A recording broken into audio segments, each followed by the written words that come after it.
स्वागत है आप सभी का जीके ट्रिक्स खजाना चैनल के अंदर। तो लास्ट लेक्चर में जैसे हमने फूड एंड न्यूट्रिएंट के बारे में देखा, तो आज जनरल साइंस के सेकंड टॉपिक को हम यहाँ पर देखेंगे। तो आज का हमारा टॉपिक क्या रहेगा? State of matter.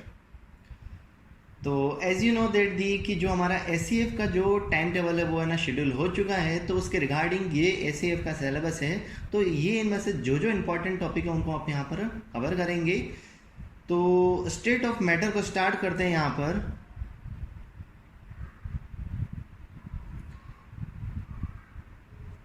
तो हम बिल्कुल डीप है ना नॉलेज ना लेके हम क्या करेंगे कि टॉपिक को उसके स्पेसिफिक जो क्वेश्चन बनते हैं उस रिगार्डिंग ही हम पढ़ेंगे। ज़्यादा डीप जाने से कोई मतलब नहीं है, क्वेश्चन को आप अटेंड कर पाएँ उस तरीके से हम क्या रहेंगे, हमारा पढ़ाने का तरीका रहेगा। तो स्टेट ऑफ मैटर मतलब पदार्थ की अवस्थाओं की अगर मैं बात करूंगा, अगर मैटर मतलब क्या हो जाएगा, पदार्थ की अवस्था। तो पदार्थ की बेसिकली अगर मैं अवस्थाओं की बात करूंगा तो तीन मेजर अवस्थाओं में डिवाइड किया जा जाता है इसको, सॉलिड, लिक्विड और गैसेस स्टेट। बाद में भी है ना इसका इन्वेंशन होता रहा, उसके बाद है ना दो और नई स्टेट आई हैं जो है ना एडिशनल स्टेट बोला जाता है। तो मेजरली अगर मैं बोलूँगा तो है ना तीन स्टेट्स होती है। कौन कौन सी? सॉलिड हो जाएगी, लिक्विड हो जाएगी और गैसेस स्टेट। एग्जाम्पल के लिए हम यहाँ पर देख सकते हैं कि सॉलिड हमारा क्या हो जाएगा, जैसे वुड एग्जाम्पल किसका हो जाएगा, सॉलिड स्टेट का। लिक्विड के लिए हम क्या देख सकते हैं, water, wine, juice etcetera are the example of the liquid matter. In the case of the gases, तो गैस के लिए हमारे एग्जाम्पल हो जाएंगे CO2 गैस, ऑक्सीजन, नाइट्रोजन। ये सारे जो गैसेज होती है उसको क्या बोला जाता है, गैसियस मैटर। अब इनकी क्या तीन केमिकल प्रॉपर्टीज होती हैं हमारी, शेप, कलर और केमिकल बॉन्डिंग की हम बात करेंगे। तो हमारा जो सॉलिड पार्टिकल होगा, जैसा कि हमने बात की वुड, तो लेट सपोज कि यहाँ पर ये वुड है, वुड का एक स्लैब रखा हुआ। तो इसकी प्रॉपर्टी क्या होगी, इसकी क्या होगी, एक पर्टिकुलर शेप होगी, पर्टिकुलर इसका कलर भी होगा। जैसे वुड का आपको पता होगा क्या ब्राउन कलर का होगा, लीव्स है तो किसकी होगी, हमारी ग्रीन कलर होंगी। तो सॉलिड स्टेट की क्या होती है, पर्टिकुलर शेप भी होती है और कलर भी होता है। तीसरी बात हम यहाँ पर करेंगे केमिकल बॉन्ड की। तो जो स्टेट ऑफ मैटर में जो सॉलिड होता है उसके स्टेट ऑफ बॉन्ड जो होते हैं वो क्या होते हैं, इसके अंदर बॉन्डिंग जो होगी वो क्या होगी, स्ट्रॉन्ग होगी, क्योंकि मॉलिक्यूल्स जो होंगे वो क्या होते हैं, पास पास होते हैं। तो यहाँ पर क्या बोल सकते हैं कि बॉन्डिंग जो होगी वो क्या होगी, स्ट्रॉन्ग टाइप की होगी। सेकंड स्टेट के ऊपर चलते हैं हम, लिक्विड स्टेट। तो लिक्विड स्टेट की अगेन जो लिक्विड होता है उसका पर्टिकुलर कोई भी शेप नहीं होता है। लेट सपोज हमने क्या ले रखा है कि ये ग्लास ले रखा है। दूसरा एग्जांपल हम लेते हैं, ये हमने क्या ले लिया, यहाँ पर एक बाउल ले लिया। तो जब आप लिक्विड को इस ग्लास के अंदर है ना फिल करेंगे और बाउल के अंदर फिल करेंगे तो इसकी जो शेप होगी वो क्या होगी, डिफरेंट होगी। तो यहाँ से आप क्या बोल सकते हैं कि जो लिक्विड मैटर होगा हमारे, उसकी कोई भी शेप नहीं होती है। जिसके अंदर भी आप इसको फिल करेंगे वो क्या करता है, उसकी शेप को क्या ले लेता है, ले लेगा। अगर कलर की बात करेंगे तो इसकी है ना ये कलरलेस होता है लिक्विड, बेसिकली जो वाटर की हम यहाँ पर बात कर रहे हैं। केमिकल बॉन्डिंग की बात करेंगे तो strong, in the case of this solid में स्ट्रॉन्ग था, तो कुछ हद तक इससे क्या होगा, कम होगा था। हम क्या बोल देंगे यहाँ पर कि जो मॉलिक्यूलर बॉन्डिंग होगी वो क्या होगी, एवरेज होगी।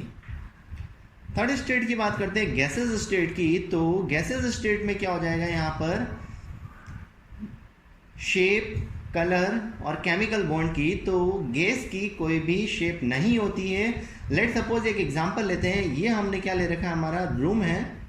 रूम के अंदर हमने क्या कर दिया, नाइट्रोजन गैस का जो सिलेंडर था उसको ओपन कर दिया। तो सपोज करो कि ये जो नाइट्रोजन गैस जो पहले हमने सिलेंडर में डाल रखी थी वो उसकी अलग शेप थी, उसके अंदर कंप्रेशन में थी। जब ये बाहर आएगी तो उसकी वजह से क्या होगा, इसका प्रेशर जो होगा वो रिलीज होगा और ये क्या करेगी, पूरे रूम के अंदर क्या हो जाएगी, फिल हो जाएगी। तो ये बेसिक कंसेप्ट रहता है हमारा गैसेस स्टेट का। गैस का जैसे एयर की हम बात करते हैं तो एयर को हम क्या कर सकते हैं, महसूस कर सकते हैं, लेकिन हम उसको देख नहीं सकते। तो क्या बोलेंगे कि इसका कोई भी कलर नहीं होता है। और बॉन्डिंग के लिए क्या बोलेंगे कि जो केमिकल बॉन्ड होता है वो क्या होता है, लो होता है इसके अंदर। तो बेसिक सा इंट्रोडक्शन था स्टेट ऑफ मैटर। आप सभी को ये वैसे पता होंगी चीज़ें, बट एक बार हम रिवाइज कर रहे हैं, ये समझ लीजिए आप इन चीज़ों को। अब हम यहाँ पर देख लेते हैं कि जो गैसेस स्टेट की हम यहाँ पर बात कर रहे हैं, तीन स्टेट हमने देखी है, एक तो लिक्विड स्टेट, गैसेस स्टेट और सॉलिड स्टेट। तो जब भी क्या होगा कि जब सॉलिड से कोई मटेरियल लिक्विड के अंदर चेंज हो रहा है, दैट मीन्स क्या हो रहा है कि हम बोलते हैं ना कि बर्फ की अगर हमने सिल्ली रख देते हैं, अगर ये बर्फ है, बर्फ को हमने क्या कर दिया, ये आइस है, आइस को हम बाहर रखते तो क्या बोलते थे कि बर्फ पिघल रहा है, दैट मीन्स क्या हो रहा है कि उसकी मेल्टिंग प्रोसेस हो रही है। तो जब भी सॉलिड से लिक्विड में जाएगा तो क्या बोल दिया जाएगा उसको, मेल्टिंग प्रोसेस। लिक्विड से जब गैसेज स्टेज में जाएगा तो क्या हो जाएगा, इवोपरेशन प्रोसेस हो जाएगी। कौन सी, इवोपरेशन प्रोसेस हो जाएगी। और जब गैसेज स्टेट से सॉलिड स्टेट में आएगा तो दैट मीन्स क्या बोल सकते हैं कि डायरेक्टली क्या कर रहा है कि ये गैसेस से सॉलिड में आ रहा है, ये लिक्विड के अंदर नहीं आ रहा है। अगर ये गैसेस से लिक्विड में आ रहा है तो उस कंडीशन तो हम क्या बोल देंगे, कंडेंसेशन प्रोसेस। क्या बोल दिया जाएगा, condensation process. But in the case of the, जब गैस डायरेक्ट सॉलिड के अंदर आएगा तो उसको क्या बोल दिया जाएगा, डिपोजिशन।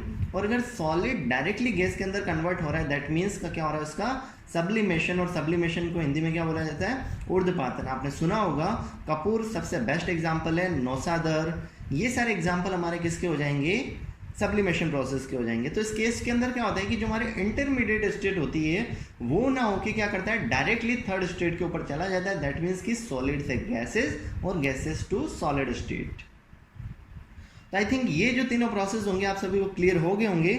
नेक्स्ट हम देख लेते हैं कि जो एडिशनल रिसर्च होती रही और नई नई प्रोसेसेस क्या होगी, इवॉल्व होती रही, तो जो हमारी फोर्थ स्टेट आती है उसका नाम क्या हो जाएगा, प्लाज्मा स्टेट। अब ये प्लाज्मा स्टेट क्या होती है उसको सबसे पहले देखते हैं कि ये प्लाज्मा जो स्टेट है उसको डिस्कवर किया गया था विलियम क्रूब्स के द्वारा। तो एक क्वेश्चन पूछा जा सकता है कि प्लाज्मा स्टेट जो मैटर ऑफ स्टेट की फोर्थ स्टेट है किसने डिस्कवर किया, तो आप बता सकते हैं कि विलियम क्रूब्स के द्वारा क्या किया, इसको डिस्कवर किया गया है। अब ये जो प्लाज्मा स्टेट है तो बेसिकली हमको नज़र तो नहीं आती, इसको हम कहाँ पर आइडेंटिफाई कर सकते हैं। तो बेसिकली अगर आपको सबसे बेस्ट एग्जांपल देखना है तो सन हो गया, स्टार्स हो गए, तो आपको बेसिकली यहाँ पर जो रिएक्शन होती है वो जो रिएक्शन होती है उसको क्या बोला जाता है, प्लाज्मा स्टेट बोला जाता है। अब प्लाज्मा क्यों बोला गया इसको, क्योंकि ये इतने हाई टेम्परेचर के ऊपर होती है, तो ये अपनी गैसेस स्टेट से भी क्या होती है, दूसरी फॉर्म में चली जाती है। तो उस स्टेट के अंदर जब टेम्परेचर बहुत ही ज़्यादा हो, तो जहाँ पर नाभिकीय संलयन आपने क्रिया सुनी होगी, संलयन जो प्रक्रिया होती है, तो क्या होता है, हीट जनरेट होती है। तो जब इतनी हाई इंटेंसिटी की जब हीट जनरेशन होता है तो उस स्टेट को क्या बोला जाता है, प्लाज्मा स्टेट बोला जाता है। तो ये कौन सी, फोर्थ स्टेट ऑफ मैटर है। तो सबसे बेस्ट एग्जांपल हमने क्या देख लिया, सन एंड स्टार। दूसरा हम क्या कर सकते हैं, इसको नाभिकीय संलयन अभिक्रियाओं में भी प्लाज्मा स्टेट को प्राप्त किया जा सकता है। जैसे हम देखेंगे कि जो हमारा सन जो बना हुआ है तो उसके ऊपर रिएक्शन क्या होती है कि है ना, हाइड्रोजन प्लस हाइड्रोजन मिलकर क्या बना रहा है, हीलियम बना रहा है। तो ये जो एनर्जी फॉर्मेशन होगा इसकी वजह से ये क्या होगा, प्लाज्मा एनर्जी का जनरेशन होगा। तो फोर्थ स्टेट क्लियर हो गई होगी। नेक्स्ट एंड लास्ट स्टेप है हमारे यहाँ पर, स्टेट है फिफ्थ स्टेट। तो फिफ्थ स्टेट क्या हो जाएगी, बोस आइंस्टाइन कंडेंसेट। तो यहाँ से आपको क्या पता होना चाहिए कि इन्होंने जो साइंटिस्ट थे, बोस थे, उन्होंने क्या किया कि अपने नाम के ऊपर इसको रख दिया था। 1920 को इसको डिस्कवर किया गया था, 1920 के अंदर इसको डिस्कवर किया गया था, बोस आइंस्टीन कंडेंसेट कंडीशन बोला गया। तो बी सी की दो कंडीशन है, अगर आपने फुलफिल कर दी तो आप फिफ्थ स्टेट को प्राप्त कर सकते हैं। तो कौन कौन सी कंडीशन हो जाएगी, एट द लो डेंसिटी के ऊपर, और दूसरी हो जाएगी लो टेम्परेचर के ऊपर। अगर आपने किसी मैटर को बहुत ही ज़्यादा लो डेंसिटी जो पॉसिबल नहीं है और बहुत ही लो टेम्परेचर पे अगर ले जा सकते हो आप, तो वहाँ पर जो स्टेट है ना डेवलप होगी उसको क्या बोला जाएगा, बोस आइंस्टीन कंडेंसेट कंडीशन बोला जाएगा। तो ये एक तरीके से इम्पॉसिबल प्रोसेस है, कुछ हद तक कुछ है ना पर्टिकुलर है ना एरिया के अंदर इसको अप्लाई किया और हमने इसको मिला भी है, हमको इसके आना रिजल्ट्स मिले हैं। बट ओवरऑल अगर देखेंगे तो इसके हमको रिजल्ट्स नहीं मिले अभी तक। तो फिफ्थ स्टेट आपको पता रखनी है कि अगर लो डेंसिटी और लो टेम्परेचर हम अगर किसी मैटर का कर पाए जो पॉसिबल नहीं है इन द सिंपल प्रोसेस, तो वो कौन सी कंडीशन मिल जाएगी हमको, fifth state which is known as the BEC। तो ये तो हमने देख लिया कि कौन कौन से स्टेट्स होती हैं। अब नेक्स्ट टॉपिक हमारा यहाँ पर क्या हो जाएगा, चेंज ऑफ मैटर। ये जो चेंज ऑफ मैटर की हम बात कर रहे हैं ये किस किस फैक्टर के ऊपर डिपेंड करता है। तो पहला जो फैक्टर होगा वो किसका हो जाएगा, टेम्परेचर, दैट मीन्स कि तापमान के ऊपर डिपेंड करेगा।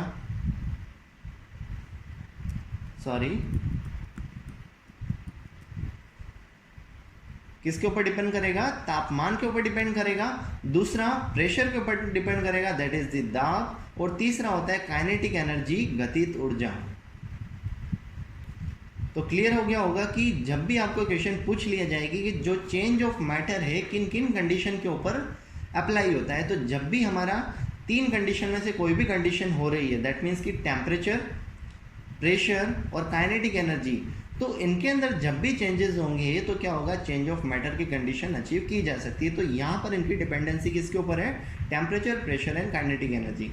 तो डायरेक्टली क्वेश्चन बनते हैं, इन्हीं पॉइंट से बनता है, ज़्यादा डीप में मत जाइएगा, कोई मतलब नहीं है। एग्जाम आ रहे हैं तो आप है ना डायरेक्टली इसी को यहाँ से पढ़िए और फिर क्या करना है, आपको क्वेश्चन की प्रैक्टिस करनी है। तो क्वेश्चन की प्रैक्टिस के लिए भी हम है ना सेशन रखेंगे। नेक्स्ट यहाँ पर देख सकते हैं डिफ्यूजन। डिफ्यूजन का मतलब क्या हो जाएगा, प्रसार। तो आपने देखा होगा कि जब भी आप खाना बनाते हैं तो क्या होता है कि उसकी जो खुशबू होती है वो क्या होती है, पूरे घर के अंदर फैल जाती है। तो ये प्रोसेस क्या हो रही है, तो बेसिकली जब भी हम क्या करते हैं कि खाना बनाते हैं तो खाने के मॉलिक्यूल्स जो होंगे वो क्या करेंगे, एयर के मॉलिक्यूल के साथ इंटरेक्ट करेंगे और इनका जो इंटरेक्शन का जो टाइम होता है वो क्या होता है, बहुत ही फास्ट होता है। तो गैसेज स्टेज में क्या होता है, डिफ्यूजन बहुत ही फास्ट होगा। इन the case of the liquid थोड़ा सा स्लो होता है, दैट मीन्स मीडियम, और है ना सॉलिड के अंदर थी बहुत ही कम होता है। तो डिफ्यूजन की प्रोसेस हमने क्या देख ली, सॉलिड के अंदर सबसे ज़्यादा होती है। लेट सपोज हमने यहाँ पर क्या कर रखा है, ये क्या रखा है कि ये शुगर पार्टिकल है। तो आप देखेंगे कि जो शुगर पार्टिकल है तो इसकी कोई स्मेल नहीं होती, बिकॉज कि यहाँ पर डिफ्यूजन की प्रोसेस पॉसिबल नहीं है। अगर आपने क्या किया कि जो बॉडी फ्रेशनर होते हैं अगर आप उसका यूज़ में लेते हैं, तो अगर आपने किसी एक पर्टिकुलर रूम में आप इसको यूज़ कर रहे हैं, लेकिन इसकी जो खुशबू होगी वो क्या होगी, दूसरे रूम तक भी पहुँच जाती है। तो दैट मीन्स कि यहाँ पर जो डिफ्यूजन जो प्रोसेस हो रहा है वो क्या होता है, बहुत ही फास्ट होता है। नेक्स्ट देख लेते हैं कि मेल्टिंग पॉइंट क्या चीज़ होती है। तो मेल्टिंग पॉइंट हमने बेसिकली अभी डिस्कस किया था स्टार्टिंग में कि जब भी हम आइस की बात करते हैं तो क्या हो रहा है कि सॉलिड से वो लिक्विड में चेंज हो रहा है।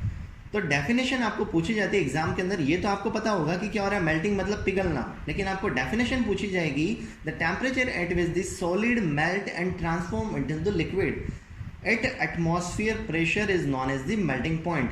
तो बहुत ही इंपॉर्टेंट पॉइंट हो जाता है ये हमारा एट एटमॉस्फेरिक प्रेशर। तो ये जो कंडीशन होती है मेल्टिंग पॉइंट की, ये कहाँ पर होनी चाहिए, एटमॉस्फेरिक प्रेशर की होनी चाहिए। तो उस टेम्परेचर को हम क्या बोला जाएगा, मेल्टिंग पॉइंट बोला जाएगा। जैसे कि वाटर की बात करेंगे तो वाटर का जो मेल्टिंग पॉइंट होता है वो कितना होता है हमारा 0 डिग्री सेंटीग्रेड के ऊपर वो क्या करेगा, मेल्ट कर देगा। वहीं पर हम बात करेंगे melting point of a wax. तो वैक्स का जो मेल्टिंग पॉइंट होता है वो कितना हो जाएगा, 63 डिग्री सेंटीग्रेड। कितना होगा वैक्स का, 63 डिग्री सेंटीग्रेड। और मरकरी का मेल्टिंग पॉइंट कितना हो जाएगा, 357 डिग्री सेंटीग्रेड। तो आप देख सकते हैं कि ये जो मेल्टिंग पॉइंट है वो क्या हो रहा है, डिफरेंट मटेरियल के डिफरेंट होगा। और ये जो तीनों कंडीशन मैंने आपको बता रखी है वो किसके ऊपर है, एटमॉस्फेरिक प्रेशर के ऊपर कैलकुलेटेड है। तो बहुत सी बार आपने प्रीवियस ईयर में देखा होगा कि पूछ लिया गया कि what is the melting point of a wax. तो आपको पता होना चाहिए कि वैक्स का जो मेल्टिंग पॉइंट होगा वो कितना हो जाएगा, 63 डिग्री। मरकरी का मेल्टिंग पॉइंट डिग्री कितना हो जाएगा, तो मेल्टिंग पॉइंट होगा 357 डिग्री सेंटीग्रेड। तो मेल्टिंग पॉइंट क्लियर है। तो बढ़ते हैं नेक्स्ट पॉइंट हमारा बॉइलिंग एंड वेपराइजेशन। तो बॉइलिंग एंड वेपराइजेशन से क्या मतलब है कि जब भी हम क्या करते हैं, जैसे वाटर का एग्जांपल लेते हैं, एक हमने वाटर ले रखा है हमने एक बाउल के अंदर, अब उसको क्या कर रहे हैं, हम हीट कर रहे हैं। तो हीट करने पर क्या होगा कि ये जो लिक्विड है वो किस स्टेट में जाएगा, गैसेस स्टेट में पहुंच जाएगा।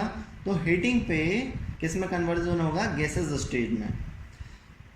तो बेसिकली आपको एग्जाम के अंदर दो एग्जांपल बहुत ही ज़्यादा नजर आएंगे। एक तो boiling point of the alcohol कितना होता है, 78 डिग्री सेंटीग्रेड, और boiling point of the water कितना होता है, 100 डिग्री सेंटीग्रेड।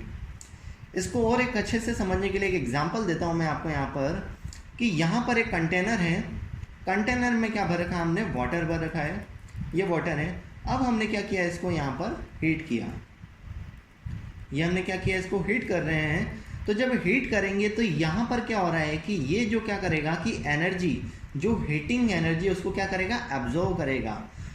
तो अभी जो टेम्परेचर इनिशियली देंगे क्या होगा कि 0 degree centigrade, 10 degree centigrade, 20, 30, 40, 60, 90, 99 degree. तो 99 डिग्री तक के टेम्परेचर के ऊपर तो क्या होगा कि इसका बॉइलिंग स्टार्ट नहीं होगा, वेपराइजेशन स्टार्ट नहीं होगा। बट जैसे ही ये 99.999 से 100 के अंदर कन्वर्ट होगा, यहाँ पर क्या हो जाएगा कि बॉइलिंग स्टार्ट हो जाएगी। दैट मीन्स कि क्या हो गया कि इसने कंडीशन अचीव कर ली है, कौन सी, 100 डिग्री सेंटीग्रेड की। तो पर्टिकुलर प्रोसेस की, पर्टिकुलर मटेरियल की डिफरेंट क्वालिटीज़ होती है, प्रॉपर्टीज़ होती है। तो पर्टिकुलर प्रॉपर्टीज़ को अचीव करने के बाद ही वो क्या कर सकता है, उसको कन्वर्जन हो सकता है। तो जब वाटर की बात कर रहे हैं तो यहाँ पर क्या हो जाएगा कि जैसे ही वाटर 100 डिग्री सेंटीग्रेड के ऊपर लाई करेगा तो यहाँ पर जो वाटर होगा उसका लिक्विड से किस में कन्वर्जन हो जाएगा, गैसियस स्टेट के अंदर। नेक्स्ट अब यहाँ पर क्या देख पा रहे हैं कि कंडेंसेशन प्रोसेस। तो कंडेंसेशन प्रोसेस हमारी क्या हो जाएगी, संघनन प्रक्रिया। कौन सी, संघनन प्रक्रिया। तो संघनन आपको पता पड़ रहा है कि कंडेंसेट, दैट मीन्स कि गैसेस स्टेट में है और कोई चीज़ किस में कन्वर्ट हो रही है, लिक्विड स्टेट में, तो उसको क्या बोल दिया जाएगा, कंडेंसेशन प्रोसेस। तो कंडेंसेशन प्रोसेस को अचीव करने के लिए क्या करना होगा कि कूलिंग करनी होगी। तो on the cooling of the gases it will converted into the liquid. Next हम यहाँ पर देखेंगे कि फ्रीजिंग क्या होती है। तो आपने देखा होगा कि जो हिलीज एरिया होते हैं, जो हिली एरिया है, तो वहाँ पर क्या होता है कि लो प्रेशर के कारण क्या होता है कि जो पानी जो होता है वो जम जाता है और क्या होता है वहाँ पर आइस क्यूब बन जाते हैं। तो यही प्रोसेस क्या होती है, फ्रीजिंग होती है, कि जब उसको लो प्रेशर के अंदर रखा जाएगा और कूल किया जाएगा। बिकॉज जैसे जैसे आप हाइट पे जाएंगे प्रेशर कम होगा और वहाँ पर क्या होती है, कूलिंग प्रोसेस स्टार्ट हो जाती है। हवा जो होती है वो क्या होती है, ठंडी होती जाती है। तो लिक्विड से कहाँ पे कन्वर्जन हो जाएगा, इसका सॉलिड के अंदर। क्लियर है यहाँ तक। तो नेक्स्ट अब यहाँ पर देख लेते हैं हमारा कि सब्लिमेशन क्या होगा। तो सब्लिमेशन लास्ट पॉइंट है हमारा कि सब्लिमेशन क्या है। तो जिसको क्या बोला जाता है, ऊर्ध्वपातन। क्या बोला जाएगा इसको, ऊर्ध्वपातन प्रोसेस बोला जाता है।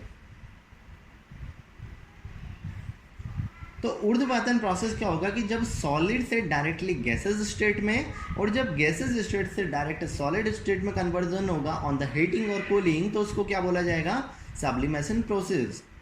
अब इसके एग्जाम्पल आपको एग्जाम में नजर आएंगे कि कौन कौन से पूछा जाएगा कि इनमें से कौन सा मटेरियल है जिसके अंदर सब्लिमेशन प्रोसेस होता है। तो आपको पता होना चाहिए कि जो नैफ्थलीन होता है हमारा, कौन सा, naphthalene, camphor, solid CO2, ammonium chloride, anthracite, iodine. तो ये जो डिफरेंट मटेरियल है उसके अंदर क्या प्रोसेस होती है, सब्लिमेशन या ऊर्ध्वपातन की प्रक्रिया होती है। सो आई होप कि ये ना सभी प्रोसेस हैं जो आपको है ना क्लियर हो गई होंगी। तो आपका जो SEF का भी एग्ज़ाम आने वाला है या फिर आप स्टेट लेवल के किसी भी एग्ज़ाम की तैयारी कर रहे हैं, RS का एग्ज़ाम हो या फिर आप किसी भी राजस्थान पटवारी, राजस्थान पुलिस या रीट या फर्स्ट ग्रेड के एग्ज़ाम की तैयारी कर रहे हैं, तो ये जो आप सिलेबस देखेंगे आप यहाँ पर कि जो इन्होंने यहाँ पर SEF के एग्ज़ाम में दे रखा है, एज इट इज़ SEF का जो सिलेबस है वो RS के एग्ज़ाम से उठा हुआ और ये जो टॉपिक हैं हर एग्ज़ाम के लिए कॉमन रहते हैं। तो आप किसी भी एग्ज़ाम के लिए इसको यहाँ से रेडी कर सकते हैं। अगर ये वीडियो आपको अच्छा लगा, ज़्यादा से ज़्यादा लोगों के साथ इसको शेयर करना है और अगर हमारे चैनल पर नए हैं तो हमारे चैनल को सब्सक्राइब करना ना भूलें। Thank you guys.